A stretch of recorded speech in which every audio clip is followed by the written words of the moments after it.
Hello दोस्तों, स्वागत है आज आपके एक नए चैप्टर के साथ। चैप्टर त्रिभुज, जो कि सबको बहुत टफ लगता है, जो कि बहुत सरल होता है। हम इसमें उन्हीं उन्हीं सवालों का बात करेंगे, उन्हीं उन्हीं सवालों पर चर्चा करेंगे जो आपके पेपर के लिए बहुत ज़रूरी है।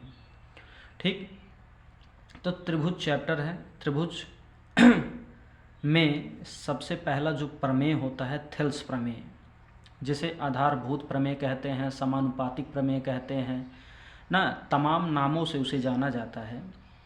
तो वो प्रमेय आपके पेपर के लिए 6 नंबर के लिए बहुत ही ज़्यादा मोस्ट इम्पॉर्टेंट है। ठीक, तो हम थोड़ा इसका बेसिक इंट्रोडक्शन जानेंगे। बेसिक इंट्रोडक्शन के बाद थेल्स प्रमेय पे चलेंगे और कुछ सवालों को भी देखेंगे। और हाँ, अभी तक आपने चैनल को सब्सक्राइब नहीं किया तो सब्सक्राइब कर लीजिए। बहुत ही बेहतरीन तरीके से हर एक चीज़ों की तैयारी करवाई जाती है। तो आइए शुरू करते हैं, देर न करते हुए, क्योंकि वीडियो काफ़ी लंबा हो जाता है ना। तो शुरू करते हैं, कम समय में अच्छी चीज़ तैयार करते हैं। तो त्रिभुज चैप्टर शुरू कर रहे हैं। तो क्या है आपका चैप्टर है त्रिभुज ना। तो त्रिभुज चैप्टर 6, कौन सा चैप्टर है? चैप्टर 6। क्या नाम है? त्रिभुज। त्रिभुज इंग्लिश में क्या नाम है? ट्राइंगल। ठीक, तो इसके नाम से पहले इसकी परिभाषा देखते हैं क्या होता है। त्रि, ये आपका है त्रि। त्रि का मतलब होता है तीन। त्रि का मतलब क्या होता है? तीन। त्रि का मतलब तीन। और ये आपका है भुज। और भुज का मतलब क्या होता है? भुजा। भुज का मतलब भुजा। तो जिसमें तीन भुजा, जिसमें तीन भुजा, जिसमें तीन भुजा हो और बंद हो। कैसी हो? बंद हो। तो तीन भुजाओं से, तीन भुजाओं से ना, तीन तीन भुजाओं से, तीन भुजाओं से घिरी हुई बंद आकृति को, कैसी आकृति? बंद। तीन भुजाओं से घिरी हुई बंद आकृति को त्रिभुज कहते हैं। समझ में आया? तीन भुजाओं से घिरी हुई बंद आकृति को क्या कहते हैं? त्रिभुज कहते हैं। आपको परिभाषा ऐसे ही याद हो गया होगा कि तीन भुजाओं से घिरी हुई बंद आकृति को त्रिभुज कहते हैं।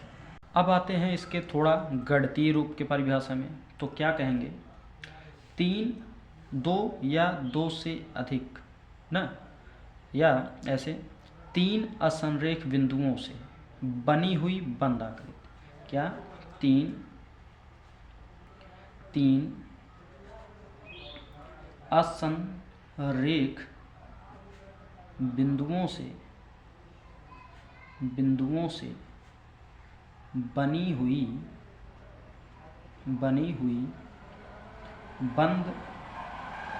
बंद आकृति। ठीक, तीन असंरेख बिंदुओं से बनी हुई बंद आकृति त्रिभुज कहलाती है। क्या कहलाती है? त्रिभुज कहलाती है।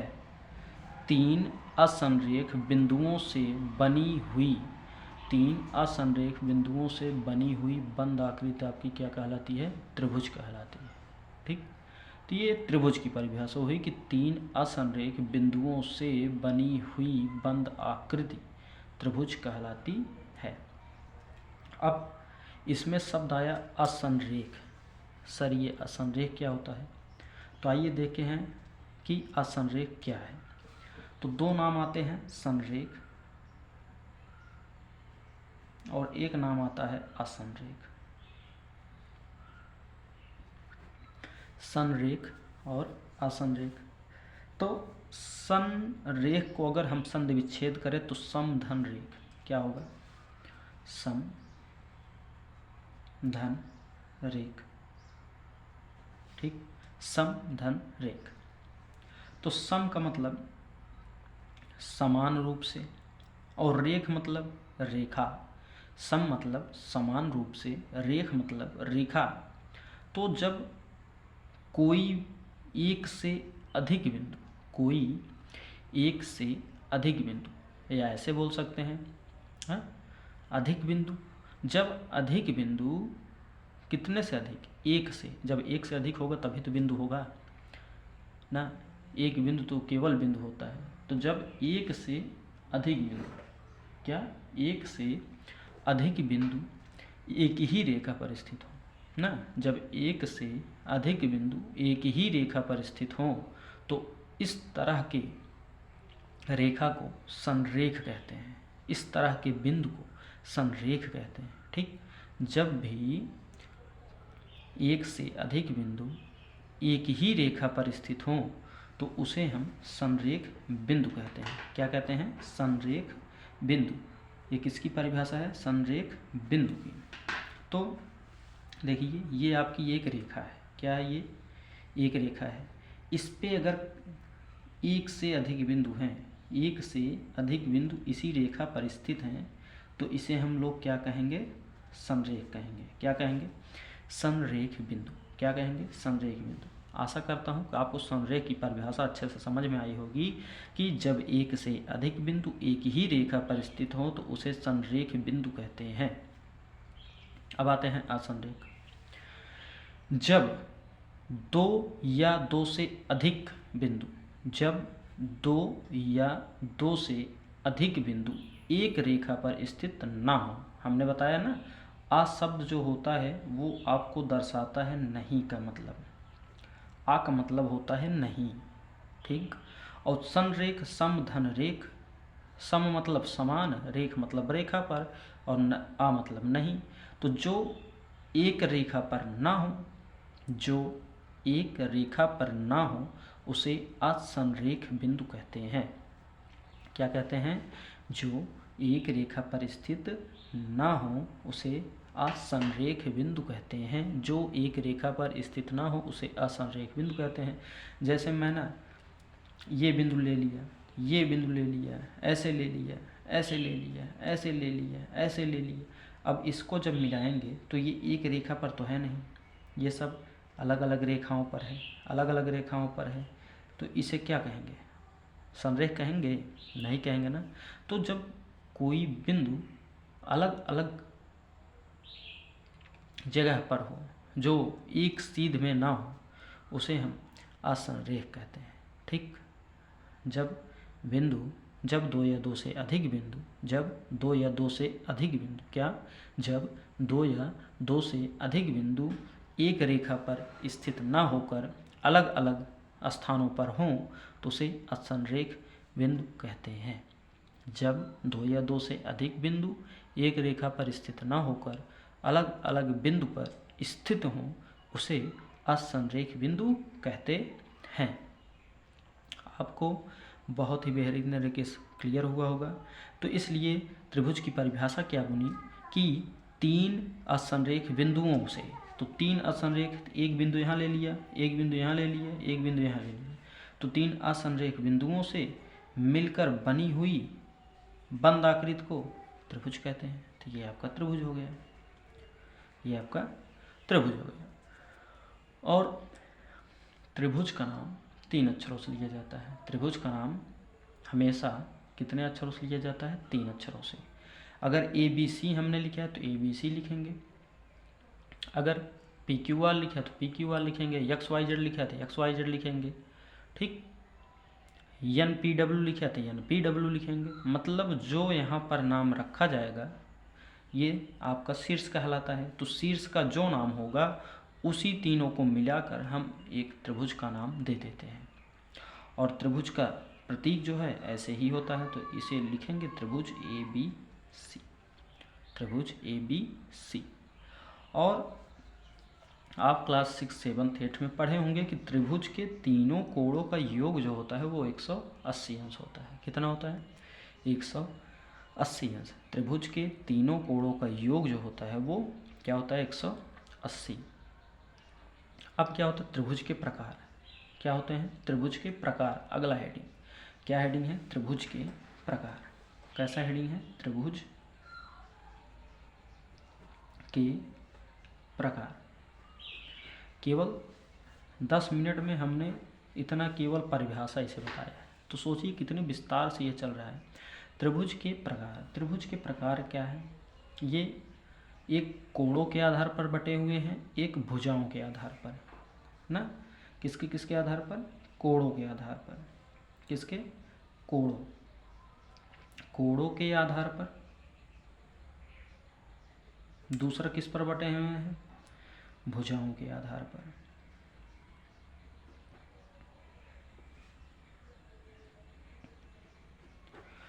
कोण के आधार पर, भुजा के आधार पर।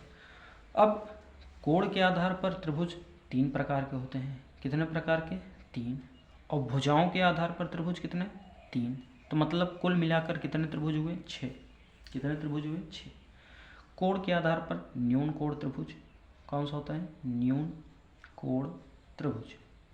न्यून कोण त्रिभुज। दूसरा समकोण त्रिभुज। समकोण त्रिभुज। तीसरा अधिक कोण त्रिभुज। तीसरा अधिक कोण त्रिभुज। तो यही 3 प्रकार होते हैं किसके आधार पर? कोण के आधार पर। न्यून कोण, न्यून का मतलब जिसमें इसके तीनों कोण।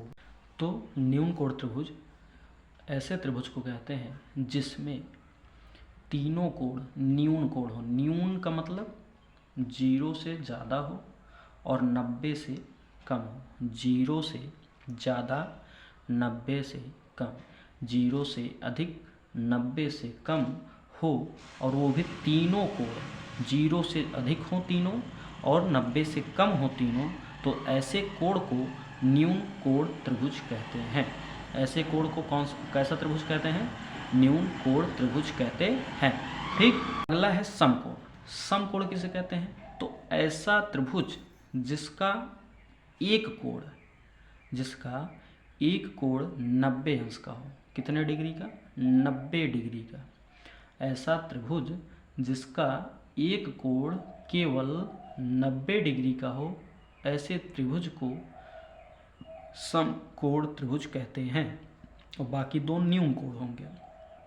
बाकी दोनों कैसा कोण होंगे? न्यून कोण होंगे। तो जिसका एक कोण 90 डिग्री और बाकी 2 न्यून कोण हो, अर्थात 0 से अधिक हो और 90 से कम के बीच में हो, तो इस प्रकार के कोण को समकोण त्रिभुज कहते हैं। क्या? एक कोण 90 हो और बाकी 2 कोण चाहे जो हो वो हमें नहीं मतलब, बस न्यून कोण होंगे, इतना जानते हैं। ठीक। समकोण। अधिक कोण किसे कहते हैं? अधिक कोण में जिसका एक कोण ठीक 90 से अधिक हो। किससे अधिक हो? 90 से अधिक हो। किससे अधिक हो? 90 से। अगर 90 के बाद 91 भी हो गया तो वो अधिक कोण बन जाएगा। ठीक। 90 के बाद 90.1 भी हो गया तो वो भी अधिक कोण हो जाएगा। 90.2 भी हो गया तो वो भी अधिक कोण हो जाएगा। मतलब 90 दशमलव भी कुछ हो गया तो वो भी अधिक कोण में शामिल हो जाएगा। ये हो गया कोण। अब भुजाओं के आधार पर। भुजाओं के आधार पर होता है समबाहु। कैसा? समबाहु त्रिभुज। दूसरा समबाहु, समद्विबाहु, समद्विबाहु, और तीसरा विषमबाहु।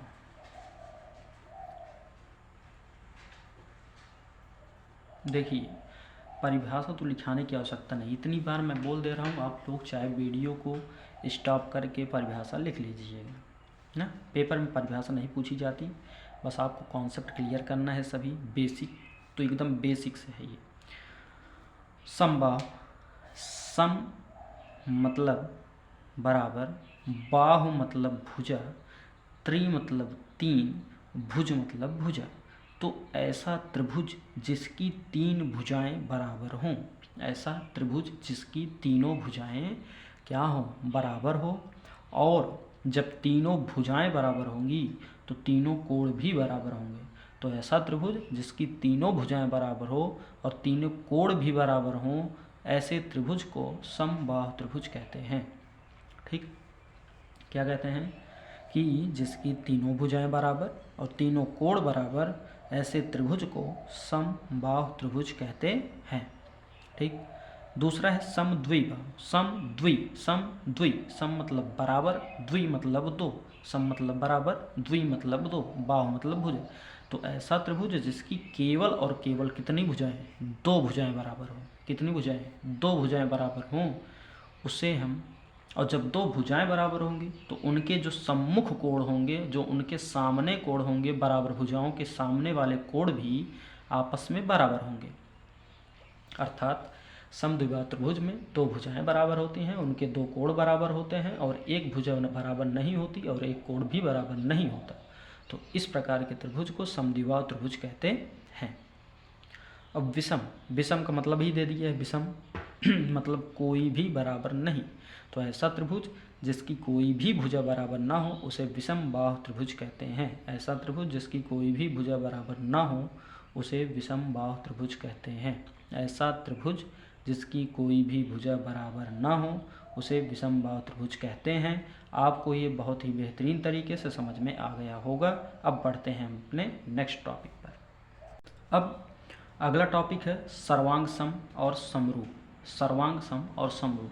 तो सर्वांग सम आपने क्लास 8th में बहुत ही बेहतरीन तरीके से पढ़ा है। सर्वांग सम आपने क्लास 8 में बोल रहे हैं, क्लास 9th में, एक्सट्रीमली सॉरी।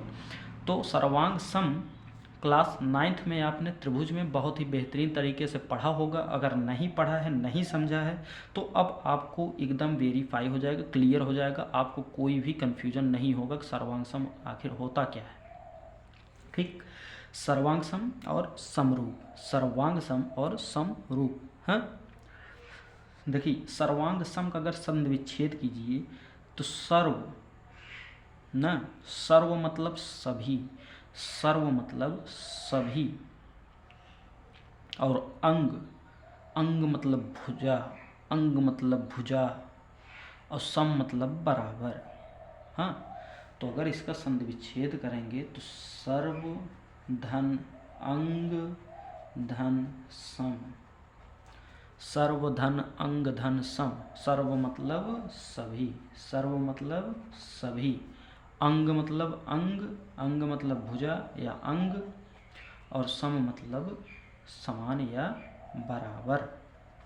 तो जिसकी सभी भुजाएं, जिसकी सभी भुजाएं, और जब सभी भुजाएं बराबर होंगी, जब सबकी भुजाएं बराबर होंगी तो सबके कोण भी बराबर होंगे।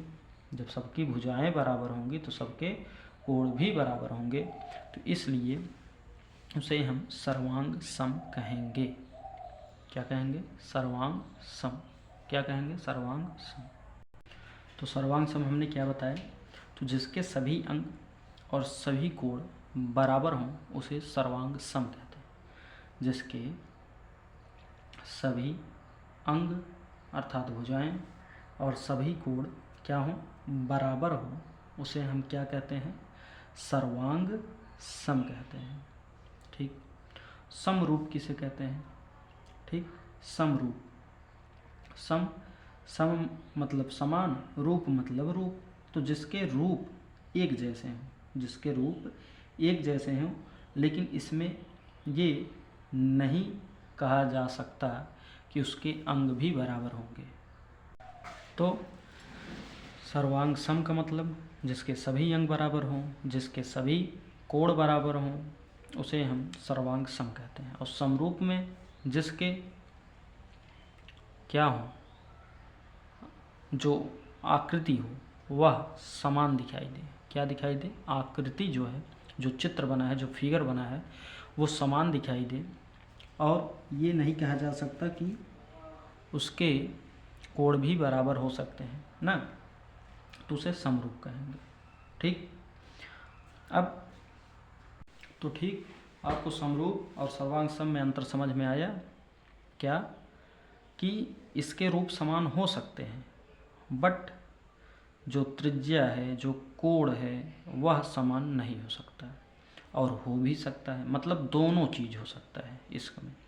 समरूप में उसके कोण भी बराबर भी हो सकते हैं और कोण बराबर नहीं भी हो सकते हैं, लेकिन जो रूप होगा, वो बनावट जो होगी वो एक जैसी होगी। जैसे अगर मैंने ये एक वृत्त बनाया और इसकी त्रिज्या मैंने मान ली कितनी, 4 सेंटीमीटर, कितना मान लिया, 4, और ये एक वृत्त बनाया और इसकी त्रिज्या 2 सेंटीमीटर, इसकी त्रिज्या 2 सेंटीमीटर, तब हम इसे समरूप कहेंगे, क्योंकि ये इसमें ज़रूरी नहीं है कि अगर ये 4 है तो ये भी 4 ही हो, ठीक, बस एक रूप जैसे दिखने चाहिए।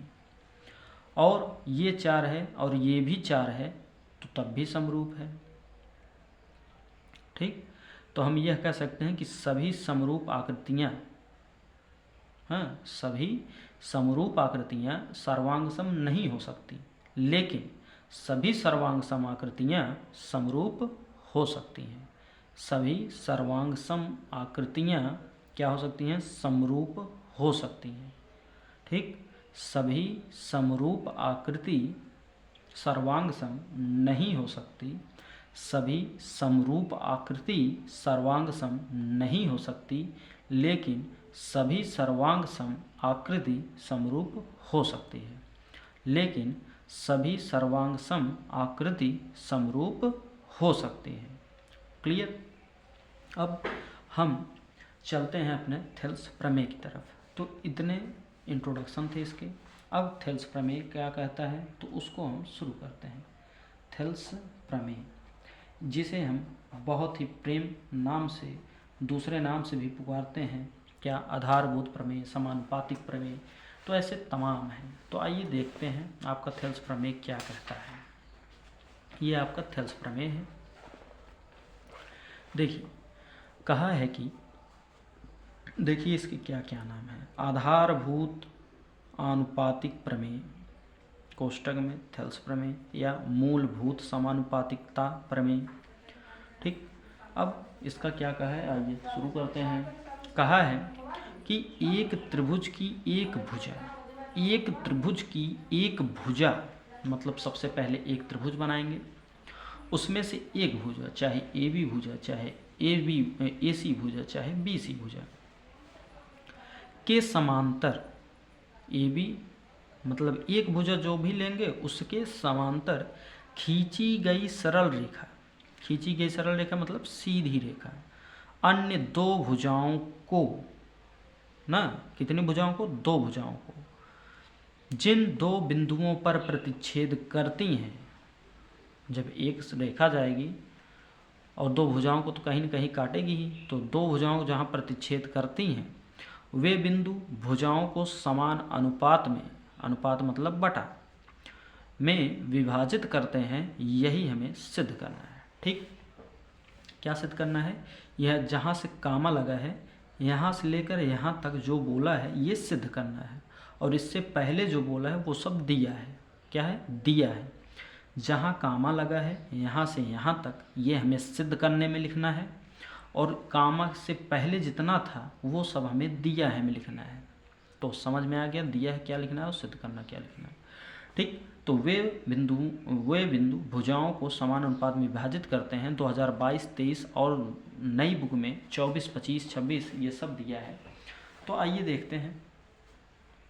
सबसे पहले एक त्रिभुज, क्या करेंगे, एक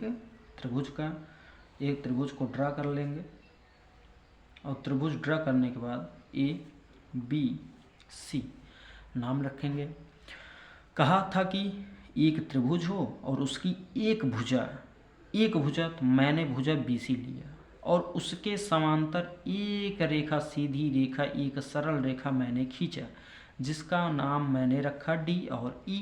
कहा था कि जो दो भुजाओं को दो बिंदुओं पर प्रतिच्छेद करेगी, तो दो बिंदु D और E प्रतिच्छेद किया, जिसका नाम D और E है।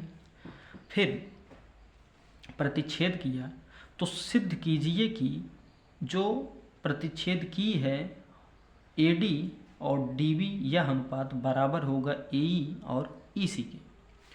तो बहुत ही बेहतरीन तरीके से इतना सिंपल मेथड बताएंगे जिससे आपको थेल्स प्रमेय, जो सब त्रिभुज से डरते हैं तो वो आपका डर भय सब समाप्त हो जाए। दिया हम क्या लिखना है, लिखेंगे त्रिभुज ABC है, त्रिभुज ABC है। जिसमें भुजा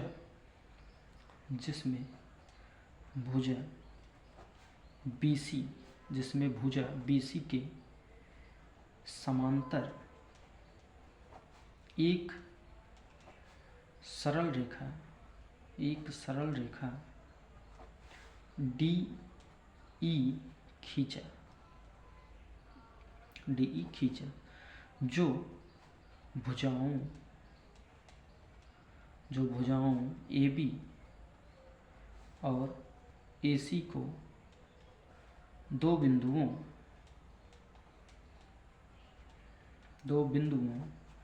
D और E पर प्रतिच्छेद करती है।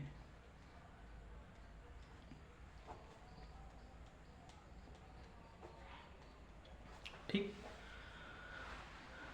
जो भुजाओं AB और AC को दो बिंदुओं D और E पर प्रतिच्छेद करती है। इतना क्लियर। आगे क्या लिखना है, सिद्ध करना है। तो सिद्ध करना हम लिखते हैं,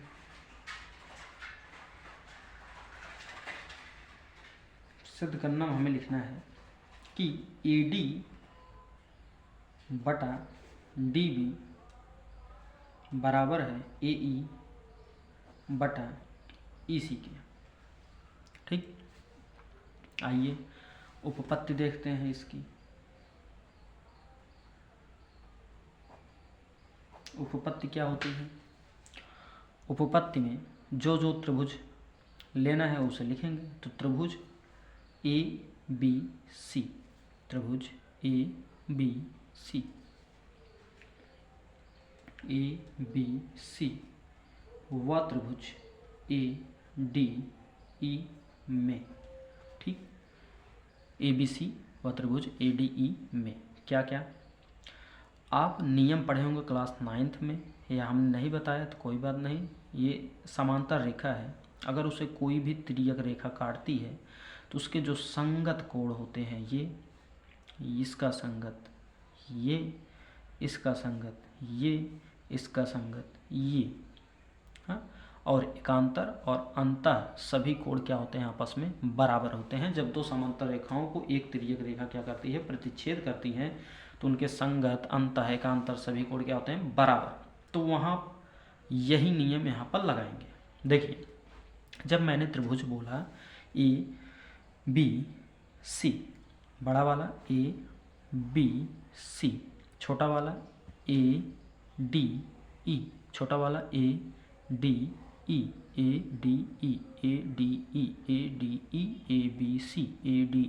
ABC। ठीक, तब क्या किया मैंने तो ये समांतर रेखा थी। पहले दिया है कि BC के समांतर रेखा खींची है, ये D, तो मतलब समांतर रेखा। और जब समांतर रेखा तो संगत कोण बराबर, तो लिख देंगे क्या, चूंकि DE जो है वह समांतर है BC के। DE जो है किसके समांतर, BC के, इसलिए संगत कोण ADE, इसको अगर एक नाम दे दें, इसको 2 दे दें, इसको 3 दे दें, इसको 4 दे दें, तो कोई दिक्कत नहीं होगा। तो लिख देंगे कोण 1 बराबर कोण 2 है, किसके, संगत कोण से। दूसरा, कोण 3 बराबर कोण 4, किसके, संगत कोण से। तीसरा, जब हम ये दो त्रिभुज नाम लिए तो A और A 2 बार आ रहा है, तो मतलब उभयनिष्ठ। तो कोण A बराबर कोण A, उभयनिष्ठ। ठीक, उभयनिष्ठ। मैंने क्या किया, कोण 1 बराबर कोण 2 के किया। ठीक, क्यों किया, यहाँ चित्र बना दे रहा हूँ, ऊपर नहीं दिखाई दे रहा है। यह आपका है ABCDE। मैंने इसको माना 1, इसको माना 2, इसको माना 3, इसको माना 4। तो संगत कोण से, ये समांतर रेखा थी, तो संगत कोण से 1 बराबर 2, 3 बराबर 4, और कोण A दोनों में है, तो A बराबर A, उभयनिष्ठ। जब भी किसी त्रिभुज में 3 चीज बराबर, तो त्रिभुज सर्वांग सम और समरूप दोनों हो जाते हैं। तो ये समरूप हो गया, क्योंकि हम समरूप वाला कसौटी पढ़ रहे हैं चैप्टर में।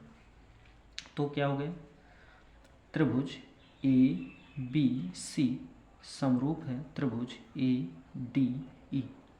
ठीक, किसके कारण?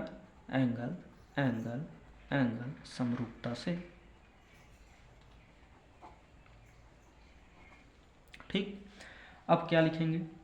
एंगल एंगल समरूपता से। अब क्या लिखेंगे? लिखेंगे अतः समरूपता कसौटी से, समरूपता कसौटी से जब कोई त्रिभुज क्या हो जाता है? समरूप हो जाता है, समरूप हो जाता है, तो उनके संगत अनुपात भी बराबर हो जाते हैं, बराबर हो जाते हैं। इसलिए अब आइए आगे बढ़ते हैं। इसलिए जो हमें प्रूफ करना है उसकी तरफ बढ़ रहे हैं। इसलिए क्या लिखेंगे? चित्र बना दे रहे हैं। इसलिए A B C D E ना, ये छोटी भुज ए डी बटा बड़ी भुज ए बी का अनुपात बराबर होगा ये छोटी भुज ए ई के बड़ी भुज ए सी के। ठीक, इतना है। अब क्या करना है? अब देखिए ए डी बटा ए बी कितनी कितनी भुजा से मिलकर बना है? ए डी से और डी बी से, तो दोनों को तोड़ के लिख देंगे ए डी धन डी बी। क्लियर? बराबर इसी प्रकार ए ई बटा ए सी कितनी भुजा से मिलकर बना है? ए ई और ई सी से, तो ए ई धन ई सी। कोई दिक्कत परेशानी तकलीफ दुख दर्द नहीं? तो आगे बढ़ते हैं। क्या करेंगे? इसका इसमें गुणा और इसका इसमें गुणा। ठीक, तो गुणा करते हैं। ए डी का गुणा ए ई में, ए डी का गुणा ए ई में, तो लिखेंगे ए डी गुणे ए ई, प्लस का चिन्ह है तो प्लस। ए डी का गुणा ई सी में, ए डी का गुणा ई सी में, तो लिखेंगे ए डी गुणे ई सी। नहीं दिक्कत ना? आगे अब बराबर चिन्ह तो बराबर लगाएंगे। इसका गुणा करते हैं तो ए ई का गुणा ए डी में, ए ई का गुणा ए डी में, तो लिखेंगे ए ई गुणे ए डी, फिर प्लस चिन्ह है तो प्लस। ए ई का गुणा डी बी में, ए ई का गुणा डी बी में, तो लिखेंगे ए ई गुणे डी बी। कोई परेशानी नहीं हुई ना? बहुत सिंपल। अब देखिए ए डी ए ई इधर भी है, ए डी ए ई इधर भी है, तो दोनों कट जाएगा क्योंकि प्लस है, इधर आ गया तो माइनस, तो कटेगा। तो बचा क्या? ए डी गुणे ई सी बराबर ए ई गुणे डी। तो हमें सिद्ध क्या करना था? सिद्ध करना था कि ए डी ना, ए डी बटा डी बी। क्या सिद्ध करना था? ए डी बटा डी बी।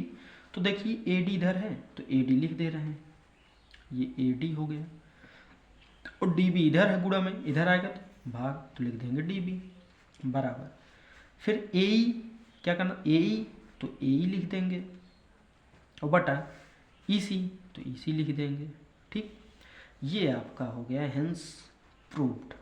हेंस प्रूव्ड क्या हो गया? हेंस प्रूव्ड ना। तो इति सिद्धम जिसे हिंदी में बोलते हैं, तो बहुत ही आराम से, बहुत ही आसान भाषा में मैंने इसे समझाने का प्रयास किया आपको,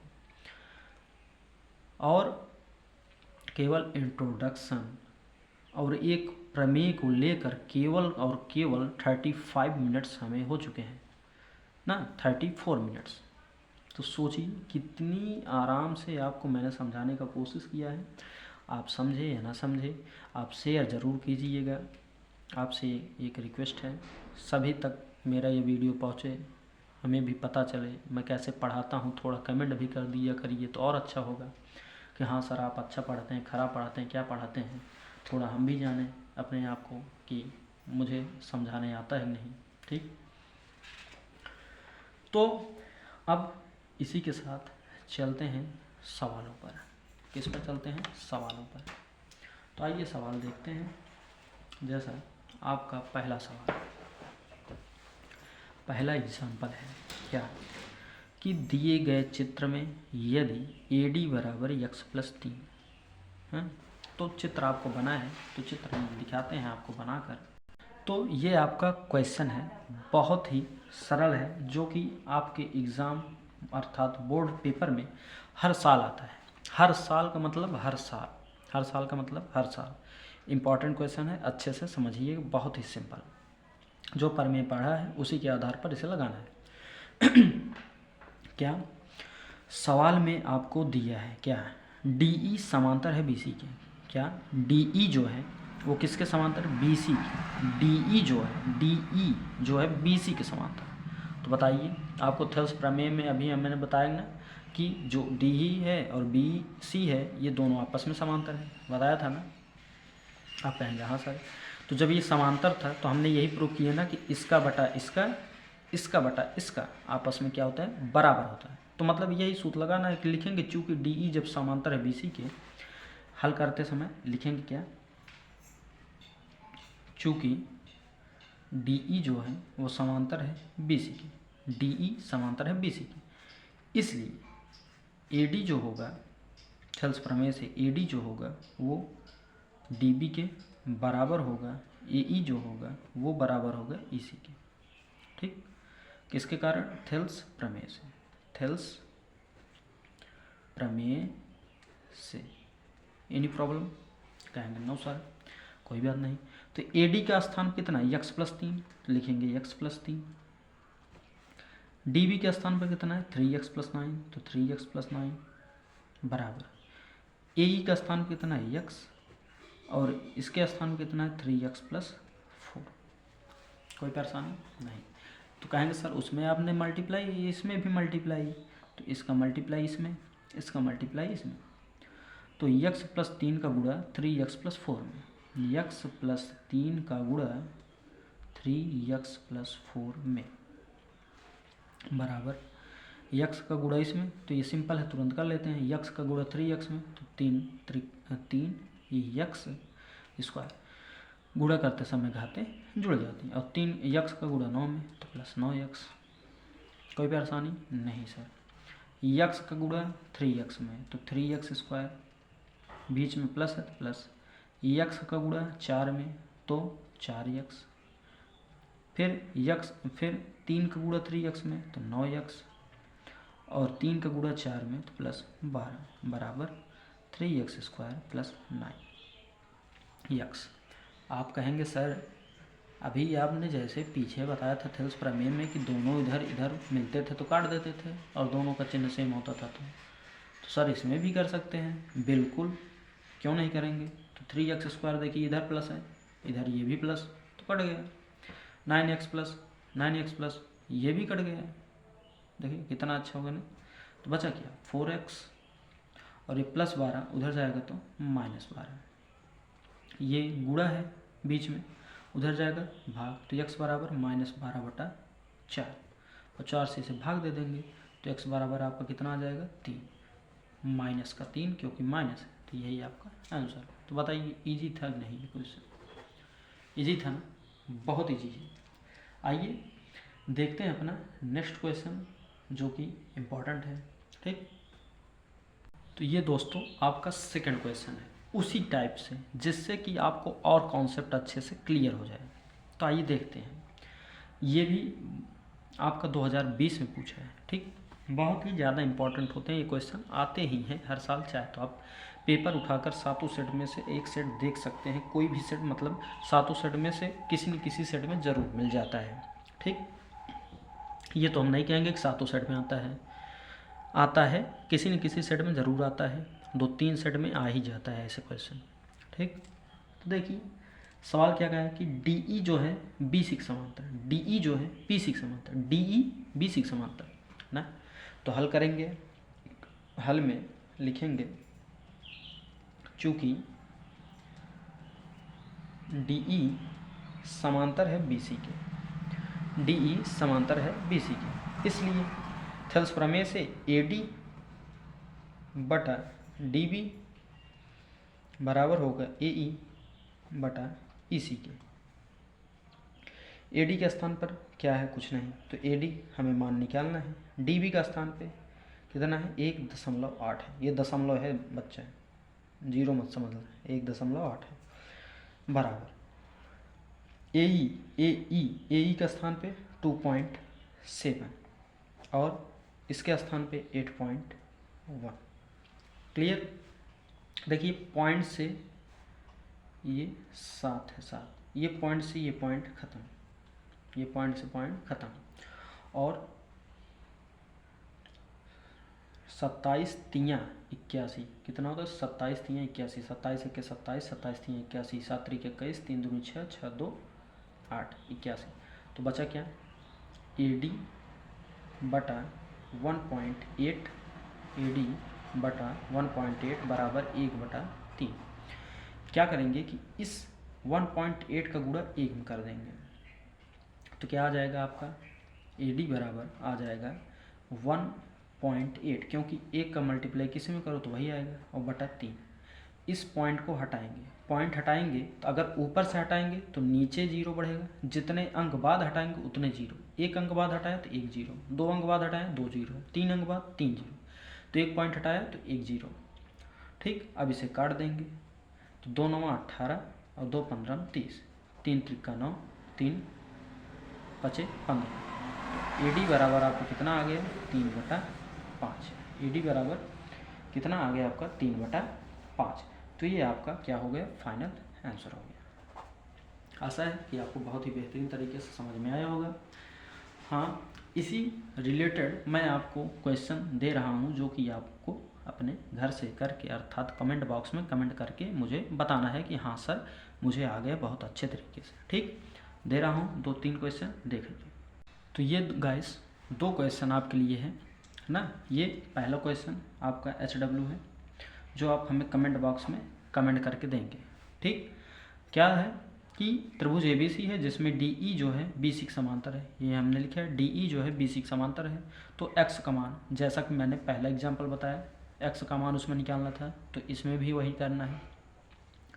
फिर जैसा कि मैंने दूसरा एग्जाम्पल बताया, तो उसमें आपको एक भुजा का मान निकालना था, तो उसमें भी देखिए DE समांतर BC और EC का मान, इसका मान आपसे पूछा है कि कितना होगा।